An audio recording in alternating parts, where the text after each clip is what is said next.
Social মিডিয়ায় একটি গুজব ছড়িয়ে পড়েছে বাংলার মেগাস্টার শাকিব খান নাকি গুরুতর অসুস্থ, আর তার বহুল প্রতীক্ষিত ছবি প্রিন্সের শুটিং নাকি আরও দেরিতে শুরু হবে। কিন্তু সত্যি কি তাই?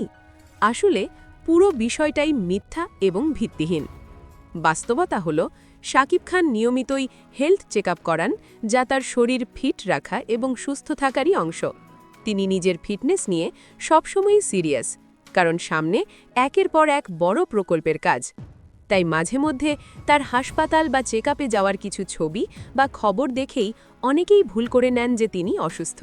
কিন্তু সত্যি কথা হল, শাকিব খান সম্পূর্ণ সুস্থ, স্বাভাবিক এবং একদম ফিট আছেন। তার কোনো ধরনের শারীরিক জটিলতা নেই। এদিকে প্রিন্স সিনেমার শুটিং নিয়েও যে গুজব ছড়ানো হচ্ছে, সেটিও সঠিক নয়। ছবিটির কাজ পরিকল্পনা অনুযায়ী এগোচ্ছে এবং শাকিব খানও প্রস্তুত আছেন তার নতুন রূপে দর্শকদের সামনে হাজির হতে। সুতরাং ভক্তদের জন্য পরিষ্কার বার্তা: গুজবে কান দেবেন না। শাকিব খান একদম ভালো আছেন, ফিট আছেন এবং শীঘ্রই নতুন চমক নিয়ে পর্দায় ফিরছেন।